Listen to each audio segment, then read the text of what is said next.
Bien-aimés dans le Seigneur, nous voulons encore ce matin rendre gloire au Seigneur pour cette opportunité qu'il nous donne.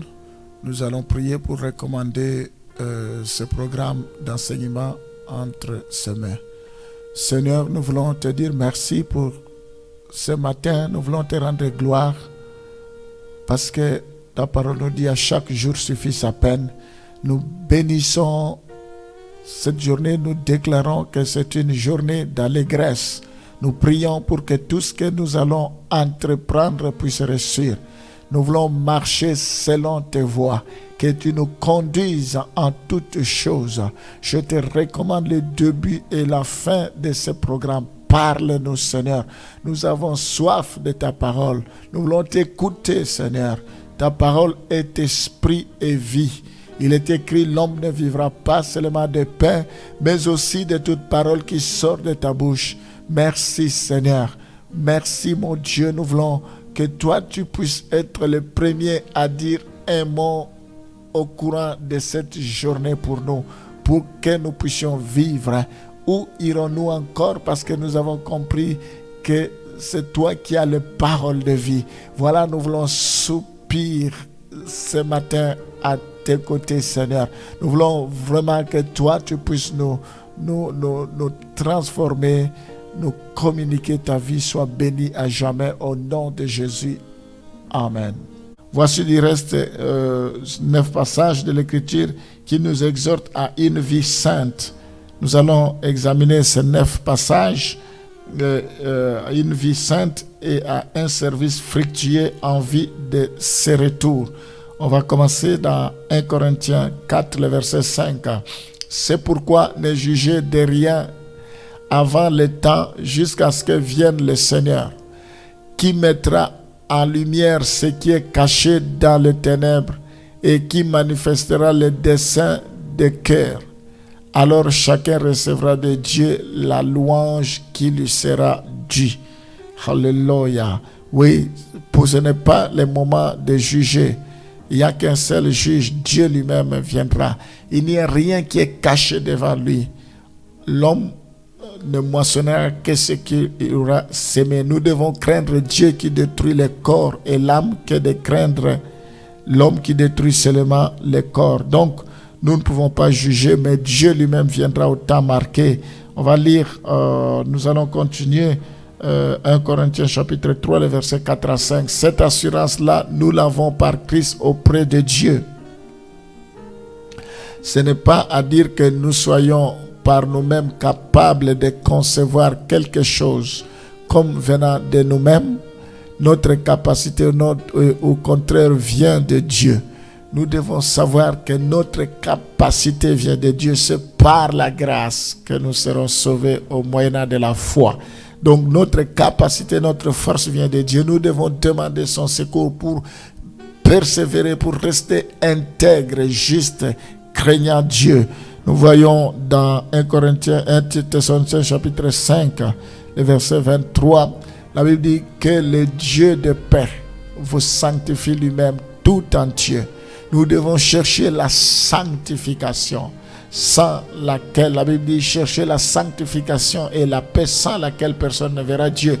Que le Dieu de paix vous sanctifie lui-même tout entier et que tout votre être, l'esprit, l'âme et le corps soient conservés irrépréhensibles lors de l'avènement de notre Seigneur Jésus-Christ. Oui, mes bien-aimés, notre être, corps, âme, esprit, il faut que cela soit irrépréhensible lors de l'enlèvement de notre Seigneur Jésus-Christ. Nous devons savoir que si nous vivons pour le Seigneur. Gloire au Seigneur. On va dans 2 Timothée chapitre 4, le verset 1 à 2, qui va toujours dans le même sens. Je t'en conjure devant Dieu et devant Jésus-Christ, qui doit juger le vivant et les morts, et au nom de son apparition et de son royaume. Prêche la parole, insiste à toute occasion, favorable ou non favorable, reprend, censure, exhorte avec toute douceur et en instruisant. Donc nous devons savoir saisir les opportunités. Jésus revient bientôt. Les gens meurent sans le Seigneur et Dieu va nous redemander leur sang. Voyons avec cette épidémie, avec cette pandémie, comment les gens meurent à travers le monde. Oh, mes bien-aimés, qu'est-ce que nous faisons? Il y en a qui meurent à côté de nous, mais sans connaître le Seigneur. Quel sera leur sort? Nous ne savons pas quand est-ce que nous mourrons. Nous ne savons pas ce qui va nous arriver. Il faut que nous puissions parler du Seigneur aux gens. Nous allons dans Tite, chapitre 2, le verset 11 à 13. Car la grâce de Dieu, source de salut, pour tous les hommes a été manifestée. Elle nous enseigne à renoncer à l'impiété et aux convoitises mondaines et à vivre dans les siècles présents selon la sagesse, la justice et la piété, en attendant la bienheureuse espérance et la manifestation de la gloire du grand Dieu et de notre Sauveur Jésus-Christ. Gloire au Seigneur. Oui, nous devons mener une vie de sanctification, de consécration. La Bible dit que ce ne sont pas tous ceux qui courent qui vont remporter le prix, mais ce sont ceux qui s'imposent une certaine discipline. Les athlètes, ce n'est pas tous ceux qui courent qui remportent, mais ce sont ceux qui remportent, qui courent selon les règles. Il faut s'imposer une certaine discipline. Paul va même plus loin en disant: je traite durement mon corps, de peur qu'après avoir prêché aux autres, que moi-même je sois rejeté. C'est l'affaire de tout le monde, prédicateur, chrétien, tout enfant de Dieu. Nous devons nous préoccuper d'abord pour le royaume des cieux. Nous ne devons pas, la Bible dit, affectionnez-vous aux choses d'en haut. Il y a des choses qui sont d'en haut. Nous devons nous affectionner à cela, non aux choses terrestres, aux choses de ce monde. Oui, le monde avec sa convoitise passera. Nous devons chercher des choses d'en haut, la parole qui nous prépare pour l'enlèvement. Comme je le disais tantôt au début de cet enseignement, que la vocation de l'Église, elle est céleste et non terrestre. Notre âme a du prix. Jésus est mort sur la croix pour nous. Nous n'avons pas droit à l'erreur. Nous sommes convertis pour aller au ciel. C'est clair. Il faut que ça soit clair dans nos têtes. 1 Pierre chapitre 1, le verset 7. Afin que l'épreuve de votre foi, plus précieuse que l'or périssable, qui cependant est éprouvé par le feu, ait pour résultat la louange, la gloire et l'honneur lorsque Jésus-Christ apparaîtra. Alléluia. Mes bien-aimés, Jésus-Christ apparaîtra. On va encore lire des petits textes avant de continuer. 1 Pierre 4, le verset 12 à 13. Bien-aimés, ne soyez pas surpris comme d'une chose étrange qui vous arrive de la fournaise qui est au milieu de vous pour vous éprouver. Réjouissez-vous au contraire de la part que vous avez aux souffrances de Christ, afin que vous soyez aussi dans la joie et dans l'allégresse lorsque sa gloire apparaîtra. Alléluia. Les épreuves ne peuvent pas nous empêcher. Au contraire, ça nous permet de connaître encore Dieu davantage. Tout ce qui brille n'est pas de l'or. L'or pur doit passer par le feu. Les épreuves, la Bible dit, c'est Dieu qui attire notre cœur dans le désert pour parler à notre cœur. Il nous attire plutôt dans le désert pour parler à notre cœur. Il n'y a personne qui mourra dans le désert, quelles que soient les épreuves. Nous allons en sortir vainqueurs, victorieux, avec des leçons qu'on aura assimilées. Dieu nous donnera la victoire. 1 Jean 2, le verset 28. Et maintenant, petits enfants, demeurez en lui, afin que lorsqu'il apparaîtra, nous ayons de l'assurance et qu'à son avènement, nous ne soyons pas confus et éloignés de lui. Alléluia. Nous devons être dans la joie. Nous devons avoir l'espérance. Nous devons nous attacher pour que lorsqu'il viendra, nous ne soyons pas éloignés de lui. On va lire aussi 1 Jean 3, le verset 1 à 2. Voyez quel amour le Père nous a témoigné pour que nous soyons appelés enfants de Dieu. Et nous le sommes. Si le monde ne nous connaît pas, c'est qu'il ne l'a pas connu. Bien-aimés, nous sommes maintenant enfants de Dieu et ce que nous serons n'a pas encore été manifesté. Mais nous savons que lorsque cela sera manifesté, nous serons semblables à lui parce que nous le verrons tel qu'il est. Gloire au Seigneur, ce merveilleux. Ce que nous serons n'est pas encore arrivé, mais bientôt nous le verrons tel qu'il est. Nous serons semblables à lui, nous le verrons. La Bible dit tout œil le verra.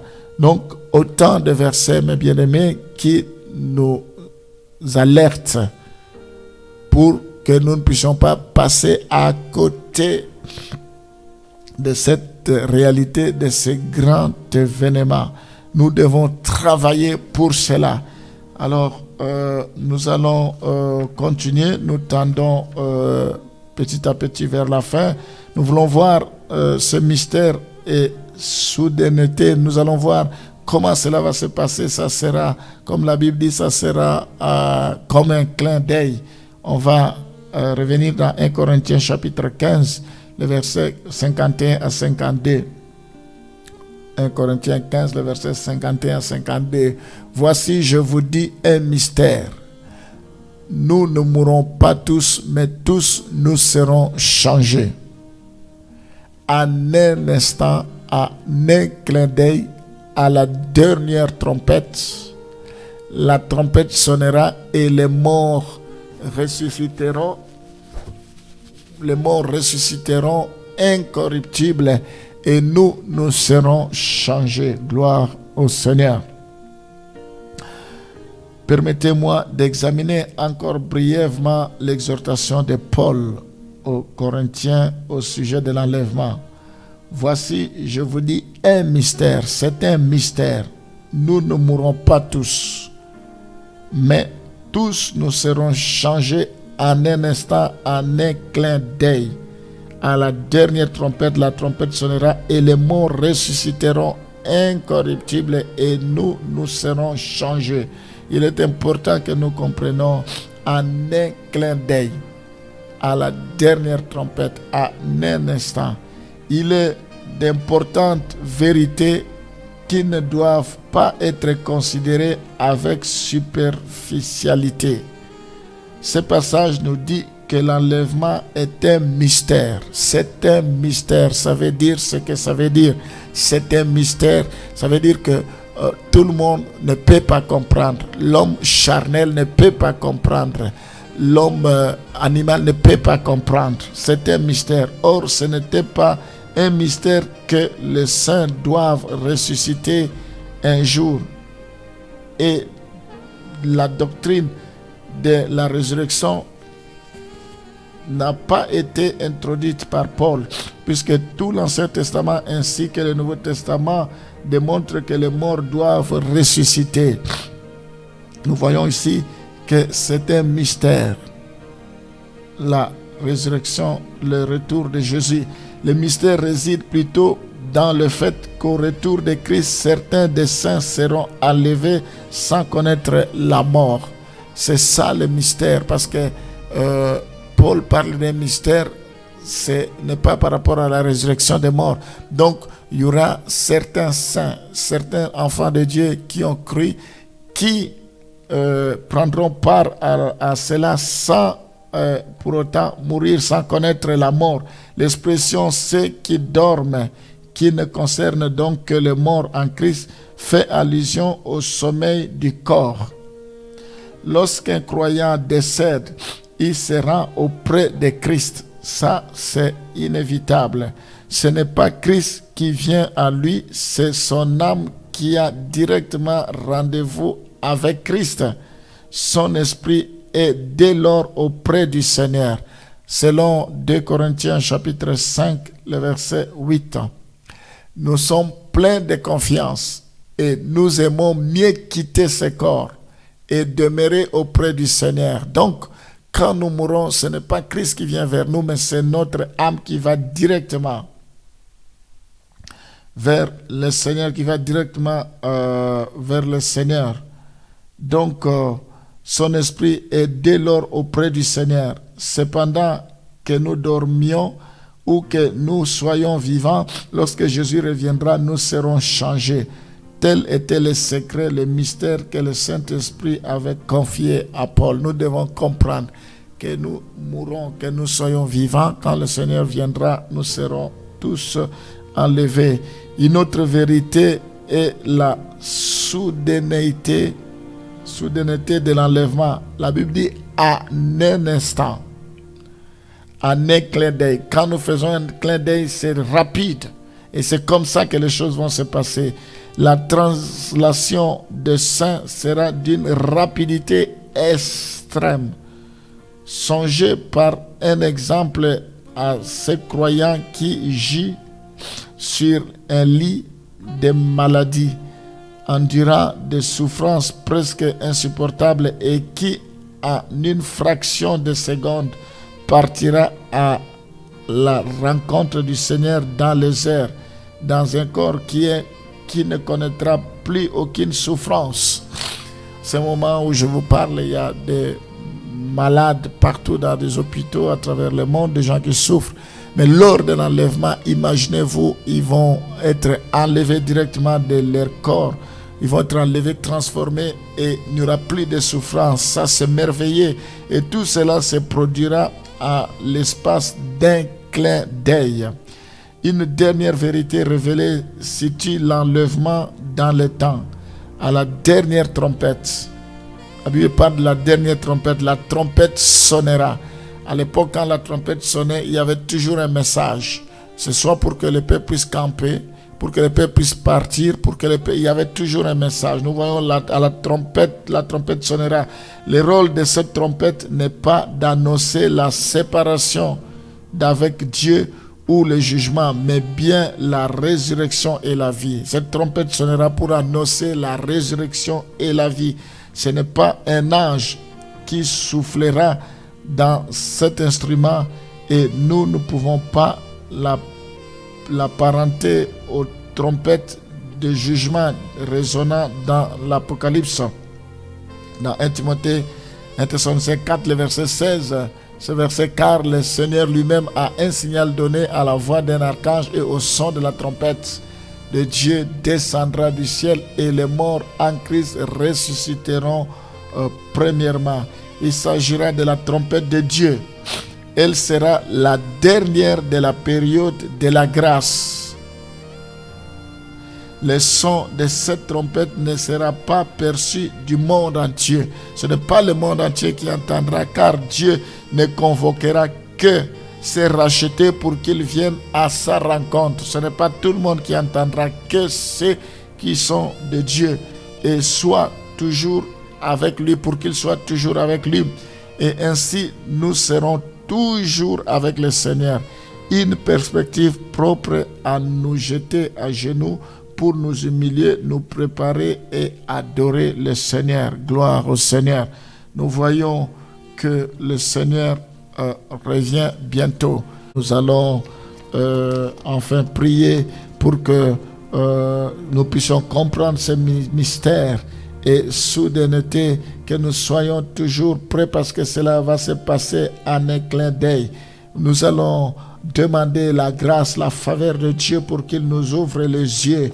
Oui, Seigneur, que nous puissions vivre comme étant les derniers jours. Comme tu reviens bientôt, Seigneur, tu reviens aujourd'hui, demain, peu importe. Nous n'avons pas besoin de savoir, mais nous voulons être prêts. Nous voulons vraiment que ce mystère ne nous quitte pas, que cela soit gravé, scellé dans nos cœurs, que nous puissions vivre conformément à ta volonté. Tu ne nous as pas créés pour aller en enfer. Tu ne désires jamais notre mort.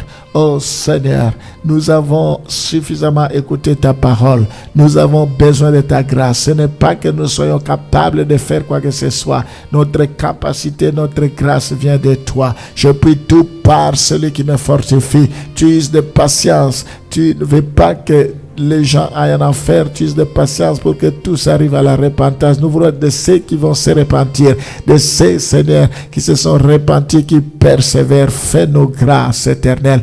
Merci parce que tu as payé un prix sur la croix pour nous. Tu es mort pour nos péchés. Nous n'avons pas droit, Seigneur, à demeurer encore dans les péchés. Merci pour la victoire. Merci, Seigneur, pour tous ceux qui te connaissent déjà. Nous prions pour ceux qui ne te connaissent pas. Fais-les grâces. La Bible dit rachetez le temps car les jours sont mauvais. Nous croyons à tes bontés qui ne sont jamais à leur terme. Renouvelle-les chaque matin. Bénis chacun d'entre nous, Seigneur. Oh Père, bénis nos familles, nos enfants, nos époux, nos épouses, qu'ils puissent te connaître, nos familles élargies, puissent te connaître, Seigneur. Fais-nous grâce pour que nous puissions apporter la parole à ceux qui ne te connaissent pas, que nous l'amenions jusqu'aux extrémités de la terre pour préparer ton retour, ton enlèvement, que ceux qui ne te connaissent pas puissent donner leur vie à toi. Dans le nom de Jésus, sois béni à jamais. Nous t'avons ainsi prié. Amen.